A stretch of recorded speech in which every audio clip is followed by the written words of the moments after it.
අද අපි කතා කරන්නේ වතුර ගැන. වතුර ගැන කිව්වට වතුර ගැනම නෙමෙයි. අපි වතුර බොන විදිහ ගැන.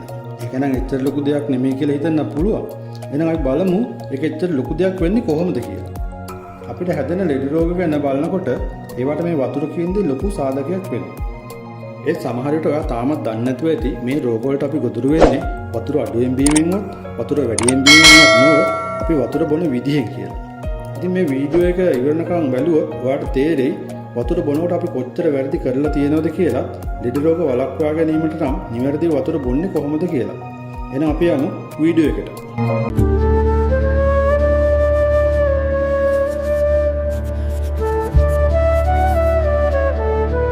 වරාදොලේ වෙදගෙදර පරපුරෙන් පැවතෙන හෙළ වෙදකමේ මහිමය.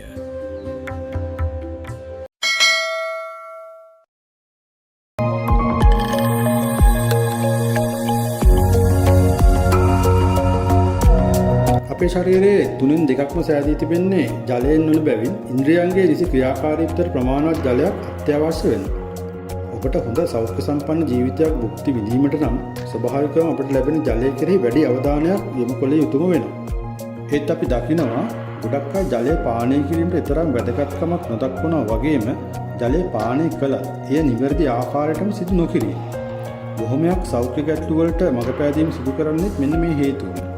උරු ආරාධය, සන්ධි වේදනාව, ආහාර ජීර්ණ පද්ධති ගැටලු, සමය ගැටලු, හිසකෙස් සම්බන්ධ ගැටලු, වකුගඩු ආබාධ වගේ රෝග තත්ත්වයන්ට මූලිකවම හේතු වෙන්නේ මේ ජලය පානය නොකිරීම නොව වැරදි විදිහට ජලය පානය කිරීම. මිනිසුන්ගෙන් 95%ක්ම ජලය පානය කරන්නේ වැරදි විදිහට. ඉතින් මේ විදිහට ජලය පානය කිරීමෙන් ශරීරයට හිතකර තත්ත්වයක් නෙමෙයි අහිතකර තත්ත්වයක් තමයි උදා කරන්නේ. හරි අපි දැන් බලමු වැරදි ලෙස ජලය පානය කිරීමට හේතු සහ ඒවා නිවැරදි කරගන්න ආකාරය කොපමණ ප්‍රමාණයක් ජලය පානය කළද යන්න මොන වගේ වෙලාවක ජලය පානය කරනවාද යන්නත් පිළිබඳව. අපි කතා කරන්නේ පළවෙනි වැරද්ද තමයි ආහාර ගන්නා අතරතුරත් ආහාරගත් විගතම ජලය පානය කිරීම. මෙසේ ජලය පානය කිරීම ආහාර ගැනීමේදී ඔබට තෘප්තියක් ගෙන දෙන්නක් විය හැකි අතර ඒ සමහර විට දීර්ඝකාලීනව පැවතෙන පුරුද්දක්ද වෙන්න පුළුවන්. නමුත් මේ පුරුද්ද අපේ ශරීරයට ඇති කරන ඉතාමත් හානිකර තත්ත්වයක්. අපි ආහාර ගන්නා විට ඒ හොඳින් ජීර්ණය වීම සඳහා ශරීර උෂ්ණත්වය ඉහළ යනවා. ආහාර ගැනීම අතරතුරත් ආහාරගත් විගසමක් ජලය පානය කිරීමෙන් ආමාශයික ජූස නැත්නම් ගෑස්ට්‍රික් ජූස් එක තනුකු කිරීමෙන් ආහාර දිරවීමට ශරීරයට ඇති කරගන්නා හැකියාව අවම කරගන්නවා. මේ විදිහට ආහාර ජීර්ණ පද්ධතිය තුළ ජීර්ණ නොවී තැන්පත් වීම සිදුවන අතර එය පද්ධතිය තුළම තැන්පත් වීම නිසා දි รา පත් වීමට ලක් වෙනවා.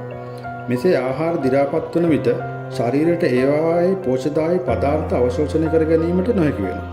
මේ හේතුවෙන් ආම්ලිකතාවය වැඩි වෙලා අම්ල පිත්ත නැත්නම් ගෑස්ට්‍රයිටිස්, බඩ පිපුම් සහ අජීර්ණය වගේ රෝග තත්ත්වයන්ට පහසුවෙන්ම ගොදුරු වෙන්න පුළුවන්. ඔයාලට ඇහිලා ඇති සමහර අය කියන කොතරම් සෞඛ්‍ය සම්පන්න ආහාර අනුභව කළත් තාමත් අපේක්ෂිත ප්‍රතිඵලයක් ලැබිලා නැහැ කියලා. මේකට ප්‍රධාන හේතුව තමයි ආහාර ගැනීමේදී ආහාරගත් විගසමක් ජලය පානය කිරීම. අනිත් වැරදි කාරණා තමයි සීතල ජලය නැත්නම් පූල් වලට පානය කිරීම. ඔබට දැඩි රස්නයක් දැනෙන විට හෝ වෙහෙස මහන්සි වෙලා වැඩ කිරීමෙන් පස්සේ ශීතකරණය ඇති සීත ජලය පානය කරනවා. ශීත ජලය පානය කිරීම රුධිර නාලිකා හැකිලවීමටත් ආහාර ජීර්ණ උෂ්ණත්වය සහ ගෑස්ට්‍රික් ජූස් වලටත් බාධා පමුණුවනවා. අපි සීත ජලය පානය කළ විට එය උණුසුම් කිරීම සඳහා ශරීරය විසින් අමතර ශක්තියක් වැය කළ යුතු වෙනවා.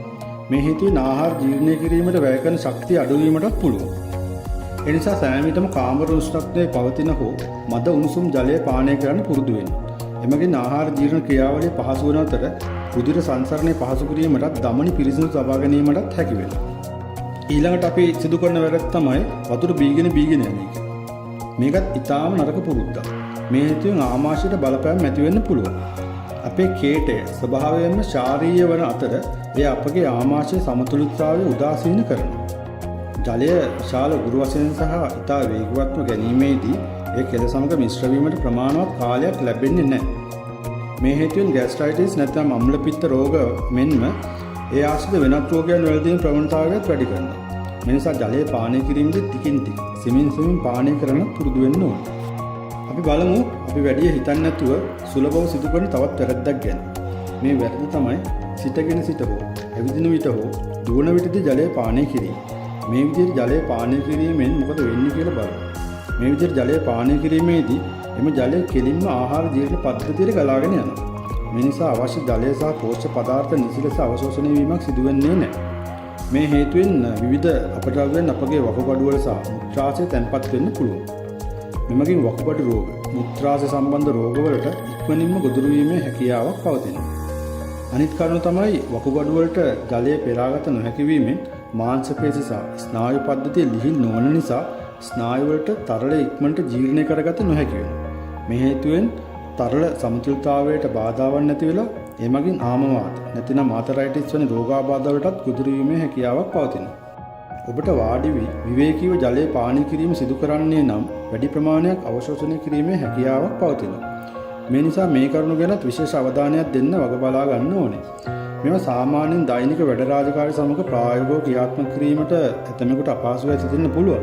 නමුත් ආයාසයෙන් හෝ මේ නිවැරදි සෞඛ්‍ය පුරුදු හුරු කර ගැනීමෙන් රැකෙන්න ඔබේ ශරීරයත් සහ ඔබේ නිරෝගීභාවයත් මිස වෙනත් පුද්ගලයෙකුගේ ශරීරයත් නිරෝගීභාවයත් නොවන බව තරයේ මතක තබා ගත යුතු වෙනවා.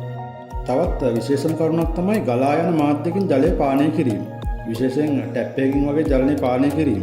පානය කිරීම සඳහා භාවිතා කරන ජලය සෑම විටම ගබඩා කර තබා ගැනීම තමයි වඩාත් යෝග්‍ය වෙන්නේ. එහෙනම් ඊළඟට අපි බලමු ජලය ගබඩා කර තබා ගන්න නිවැරදි මාධ්‍යයන් මොනවද කියලා. පානය කිරීමට යොදා ගන්නා ජලය ගබඩා කිරීම සඳහා තඹ භාජන හෝ මැටි භාජන වඩාත්ම සුදුසුයි. විශේෂයෙන්ම වාත සහ කප යන ප්‍රකෘති ශරීරයක් හිමි නම් තඹ භාජන වඩාත් සුදුසු වන අතර සොයා ගැනීමට අපහසු නම් මැටි භාජනයක් භාවිතා කරන්නත් පුළුවන්. ඔබ පිතාදික ශරීරයකින් යුතු නම් රිදී සහ සුදු යකඩ බඳුන් වල ජලය ගබඩා කිරීම ඉතාමත් යෝග්‍ය වෙනවා. ශීත ජලයට පුරුදු අයට මිදීම සඳහා මැටි බඳුන් වල ජලය ගබඩා කර තබා පානය කළ හැකි වෙනවා. මේවායේ ජලය ගබඩා කිරීමෙන් ස්වභාවිකව සිසිල් වන අතර ජලයේ අපිරිසිදුකම ඉවත් වෙලා pH අගය සමතුලිත කිරීමටත් උපකාරී වෙනවා. දැන් අපි බලමු කොහොමද නිවැරදිව ජලය පානය කරන්න කියලා. ඔබ ආහාර ගැනීමේදී ආහාර වේල් අතර නොව ආහාර ගැනීමෙන් පසු අවම වශයෙන් පැයක් සහ ආහාර වේලට විනාඩි 30කට හෝ පෙර ජලය පානය කරන්න පුරුදු වෙන්න. අවශ්‍යම නම් ආහාර ගත් පසු අඬු කෝප භාගයක වගේ ප්‍රමාණයක් පානය කරන්න. අනෙක් කාරණා තමයි වාඩි වී විවේකීව හිඳ සෙමින් ජලය පානය කිරීමට පුරුදු වීම.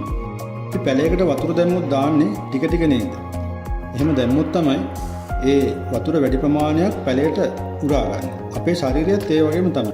මේ විදිහට ටිකෙන් ටික ජලය ලබා දීමෙන් පහසුවෙන් අවශෝෂණය වන අතර ශරීර පෝෂණයටත් ඒ වඩාත් උපකාරී වෙනවා. ඊළඟට අපි බලමු කොයි වෙලාවකට ජලය පානය කරන්න සුදුසුම වෙලාව කියලා. උදේ නැගිට වෙලාවෙ ඉඳලා රාත්‍රී නිින්දට යනකම්ම එක එක දේවල් කාලා බීලා දැන් ශරීරය අපවිත්‍ර වෙලා තියෙනවා. රාත්‍රී නිින්දේ ඉඳලා උදේ නැගිටින වෙලාවෙන්ට දීර්ඝ පැය ගාණක් ආහාර මාර්ගය පිරිසිදු කරන්න උත්සාහ කරන අවස්ථාවක් තමයි පවතින්නේ. රාත්‍රිය පුරා අපේ ගෙවී ගිය පටක සහ වෙනත් කොටස් ප්‍රතිනිෂ්පාදනය කරන ශරීර විශාල වෙහෙසක් ගන්නවා. උදේ අපි අවදි වෙද්දී ශරීරයෙන් බැහැර කරන්න ඕනේ අපද්‍රව්‍ය ඒ ස්ථානවල ස්ථානගත කරලා තියෙනවා. ඒ වගේ අවස්ථාවක උදේම නැගිටලා තවත් වසවිස ද්‍රව්‍යයක් හෝ පානයක් ආමාශයට එක් කිරීම ඉතාමත් වැරදි ක්‍රියාවක්. මේ නිසා උදෑසන අවදි වහාම මද උණුසුම් ජලයේ වීදුරුවක් හෝ පානය කිරීම ඉතාමත්ම යහපත් වෙනවා. ආහාර මාර්ගයේ තියෙන විස සහිත දේවල් සෝදා හරින්න මේ උණුසුම් ජලය ගොඩාක් උපකාරී වෙනවා. ඔබ උදෑසනම ජලය පානය කිරීමට පුරුදු අයෙක් නම් රාත්‍රියේදී උණු කරගත් ජලය තඹ භාජනයක දමා උදෑසන වනතෙක් වසා තබන්න. තඹ භාජනය සොයා ගැනීමට නොහැකි නම් මැටි බඳුනක් භාවිතා කරන්න පුළුවන්. මෙය ලී මතු පිටක තබා තියනවා නම් වඩාත් යෝග්‍ය වෙනවා. මේ විදිහට නොකඩවා මාස 3ක් පමණ සිදු කරලා බලන්න. ඔබේ ශරීරයේ සිදුවන වෙනස්කම් ගැන ඔබ පුදුමයටපත් වේවි. එසේනම් එතෙන් සිට ඔබ ජීවත් වන තෙක්ම ඒ පුරුද්ද නොකඩවාම කරන්නත් උත්සාහ කරන්න. සමහර අය උදෑසන වතුර බොන වීදුරුවට ඖෂධ වර්ගයක් එක් කර පානය කිරීමටත් පුරුදු වෙලා ඉඳිනවා. මේකත් ඉතා වැදගත් දෙයක් වෙනවා. මේ සඳහා ඔයාලට කුරුඳු කුඩු, වැල්මි, වියලි ඉඟුරු, අමු ඉඟුරු, මහදුරු, තිප්පිලි වගේ දේවල් භාවිතා කරන්න පුළුවන්. කුරුඳු කුඩු එක් කර ගැනීමෙන් ආහාර දිරවීම පහසු කරනවා. ඒ වගේම එය ප්‍රතිඔක්සිකාරකයකුත් වෙනවා. වැල්මි එකතු කර ගැනීමෙන් සම සහ හිසකෙස් පෝෂණයට ඉවහල් වෙනවා. ඒ වගේම එයත් හොඳ ප්‍රතිඔක්සිකාරකයක් වෙනවා. නමුත් ඔබට හයි බ්ලඩ් ප්‍රෙෂර් නැතිනම් අධික රුධිර පීඩනය ඇති අයෙක් නම් හෝ පවුලේ අයට හෝ තිබේ නම් වැල්මි භාවිතයට තරම් සුදුසු වන්නේ නැහැ. වියලි ඉඟුරු භාවිතා කිරීමෙන් ආහාර දිරවීමටත් උගුරටත් සහනයක් ගෙන දෙනවා. ඒත් සමගම අපේ ශරීර ප්‍රകൃතිය අනුවත් අපිට මේ ඖෂධයන් තෝරා ගන්න පුළුවන්. ඔබට ඇත්තේ වාතය මූලික කරගත් ශරීරයක් නම් අමු ඉඟුරු, මහදුරු ආදී යෝග්‍ය වෙනවා. පිත මූලික කරගත් ශරීරයක් නම් වියල ඉඟුරු යෝග්‍ය වෙනවා. ඒ වගේම කප මූලික කරගත් ශරීරයක් නම් ගම්මිරිස්, තිප්පිලි වගේ ඖෂධයක් භාවිතා කරන්නත් පුළුවන්. කෙසේ වෙතත් ඔබ මෙවැනි ඖෂධයක් භාවිතා කිරීමට අදහස් කරන්නේ නම් වෛද්‍යවරයෙක්ගෙන් උපදෙස් ගැනීම ඉතාමත් සුදුසු වෙනවා. එවිට හරියටම ඔබගේ ශරීර ප්‍රകൃතිය නිරීක්ෂණය කරලා බලලා ඔයාලට සුදුසුම ඖෂධ නියම කිරීමට හැකියාවක් පවතිනවා. දැන් අපි මේ කතා කරමින් ඉන්නේ අපි ජලය පානය කරන්න ඕනේ මොන වෙලාවෙද කියන එක ගැන. ආහාර ගැනීමේදී ජලය පානය කරන විදිය ගැන අපි කලින් කතා කළා. අපි ජලය පානය කරන්න ඕනේ අනිත් අවස්ථාව තමයි පිපාසය දැනෙන විට. ඔබට පිපාසය දැනෙන ඕනෑම වෙලාවක ජලය පානය කරන්න සුදුසුයි. ජලය නොමැතිව අපේ ශරීරයට ලැබෙන කාබෝහයිඩ්‍රේට්, ප්‍රෝටීන් මේ දේවලින් ලැබෙන පදාර්ථ භාවිතා කරන්න බැරි වෙනවා. අපිට ඕන වෙලාවට ජලය පානය කරන්න බෑ. විශේෂයෙන්ම පිපාසය දැනුණු අවස්ථාව තමයි සුදුසුම වෙලාව ජලය පානය කරන්න. ඔබ ආහාරගෙන පැයක් පමණ ගත වූ විට ඔබට ඉබේම පිපාසය ඇති වෙනවා. ආහාරගෙන අවසන් වී වේලා බැලීමට අවශ්‍ය වන්නේ නැහැ පැයකින් හෝ පැයකමාරකින් ජලය පානය කරන්න. ස්වභාවිකවම මේ සංඥාව අපිට ලැබෙනවා. දිනක් හෝ දෙකක් ඔබ මේක අත්දැකලා බලන්න. එවිට අත්දැකීමෙන්ම ඒ ඔබට තේරුම් ගන්න පුළුවන් වෙනවා. මේ විදිහට සංඥා ලැබෙන තවත් දෙයක් තමයි තොල් වියලීම. මෙමගින් අප දැනගත යුතු වෙනවා ඒ වෙලාවට ජලය පානය කරන්න. ඊළඟ එක මුත්‍රාවල වර්ණය. මුත්‍රාවල වර්ණය කහ පාටක් වගේ ගන්නවා නම් ඒ සංඥාව දෙන්නේ ජලය පානය කළ යුතුයි කියලා. දැන් අපි ජලය පානය කිරීමේදී සිදු කරන වැරදි සහ නිවැරදිව ජලය පානය කිරීමේ ක්‍රම වගේම ජලය පානය කරන අවස්ථාවන් ගැන දැනගත්තා. එන ඊළඟට බලන්න ඕනේ ප්‍රධාන කරුණ තමයි දවසකට අපි කොපමණ ජල ප්‍රමාණයක් පරිභෝජනය කරන්න ඕනද කියලා කියන එක.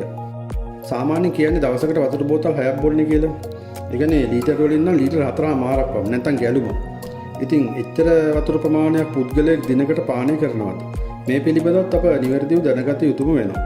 ජලය අඩුවෙන් පානය කිරීම මෙන්ම වැඩියෙන් පානය කිරීම ශරීරයට ඉතාමත් අහිතකර වෙනවා. අපි බලමු පුද්ගලයෙක් දිනකට හරියටම පානය කරන්න ඕනේ ජල ප්‍රමාණය කොච්චරද කියලා. ඔයාලගේ ශරීරයේ බර 7න් බෙදන්න. ඒන උත්තරය තමයි ඔයාලගේ පානය කරන්න ඕනේ වතුර කෝප්ප ගන්න. උදාහරණයක් විදිහට ඔයාගේ බර කිලෝ 70ක් නම් 7න් බෙදුව විට උත්තරේ 10යි. ඒ කියන්නේ කෝප්ප 10යි. මේදී කෝප්පයක් කියලා අදහස් කරන මිලිලීටර් 240ක් වගේ ප්‍රමාණයකට. එහෙනම් කිලෝ 70ක පුද්ගලයෙක් බොන්න ඕනේ ලීටර් 2මාරක් වගේ ජල ප්‍රමාණයක් තමයි දවසකට. අපි කන එළවලු පළතුරු වලිනුත් අපට ශරීරයට ජලය ලැබෙනවා. හැබැයි වැරදි මතයක් තියෙනවා අපි ගන්න සිසිල් බීම වැනි දේවල් වලිනුත් අපට අවශ්‍ය ජල ප්‍රමාණය ලැබෙනවා කියලා. ශරීරයේ දිනකට අවශ්‍ය ජල ප්‍රමාණය කියලා ගත්තාම අපි ගන්න ඕනේ අර කලින් ගණනය කරලා එන ප්‍රමාණය. අනෙක් වැරදි මතය තමයි මේ ජල ප්‍රමාණය දවසේ කෙසේ හෝ භාවිතා කිරීම. මේ ප්‍රමාණය අපි ගන්න ඕනේ දවසේ අවදිව වේලාව සිට රාත්‍රී නිින්ද දක්වා කාලය සමානව යන විදිහට. ලීටර් 2ක් බොන්න ඕනේ පුද්ගලයෙක් උදේ ලීටරයයි දවස් ලීටරයයි බිල හරියන්නේ නැහැ. විශේෂයෙන්ම ඔබ වායු සමීකරණ භාවිත කරනවා නම් පැය 2කට සැරයක්වත් ජලය පානය කිරීමට පුරුදු වෙන්න ඕනේ. ජලය අඩුවෙන් පරිභෝජනය කළාම මොකද වෙන්නේ කියලා අපි දැන් බලමු. මේ හේතුවෙන් තොලකට වේලීම වගේම නිතර විවිධ අසනීප ගති ඇති වෙන්න පුළුවන්. රුධිරයේ අවශ්‍ය ප්‍රමාණයට තරලය අඩු වුණාට පස්සේ බ්ලඩ් ප්‍රෙෂර් අඩු වෙන්න පුළුවන්. ඒ නිසා පටක වලට, මොළයට, වකුගඩු වලට, පෙනහළු වලට රුධිරය ලැබෙන ප්‍රමාණය අඩු වුණාම ඒවායේ තියෙන රෝග වලට ඔරොත්තු දෙීමේ ශක්තිය නැතිවීමෙන් මේක සිදු වෙනවා. මලබද්ධය, කඩු හඬක් ඇතිවීම, මුත්‍රාවල වර්ණයන් තද බහැයක් ගැනීම, මුත්‍රා දැවිල්ල සහ මුත්‍රා ආසාද නැතිවීම, මුත්‍රාශය ගල් ඇතිවීම වැනි රෝග මේ නිසා ඇති වෙන්න පුළුවන්. ඒ වගේම ජලය වැඩිපුර පානය කළ විට කුමක්ද සිදු වෙන්නේ කියලාත් බලමු. අපි ජලය පානය කළාට පස්සේ කෙලින්ම යන්නේ ආමාශයට.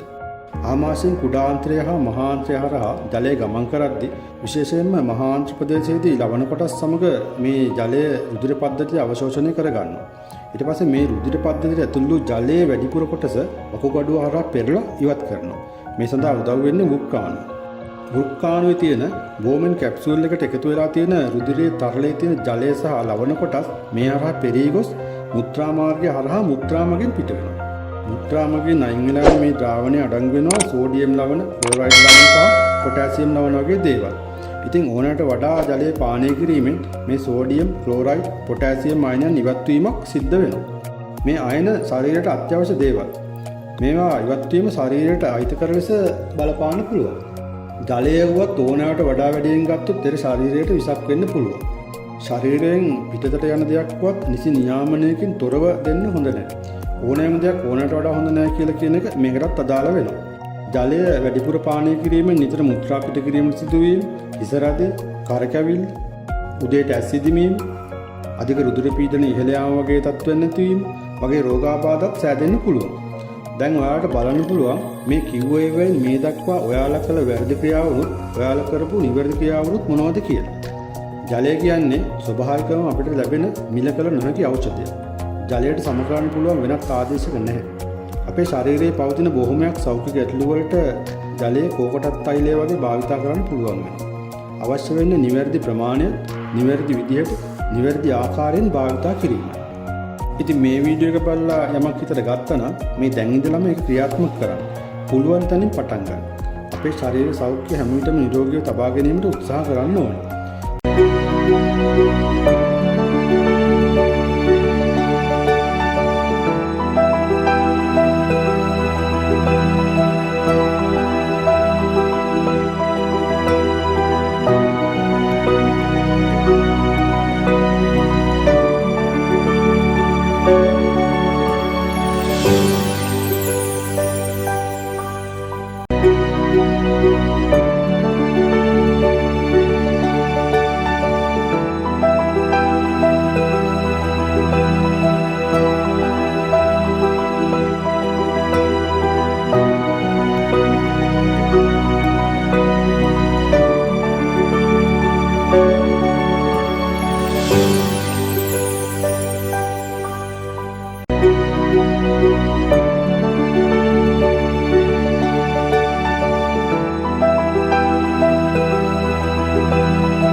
මේ වීඩියෝ එකෙන් යමක් ගත්තා නම් ලයික් එකක් දාලා කමෙන්ට් එකක් දාලා ඒක අපිට දාන්න.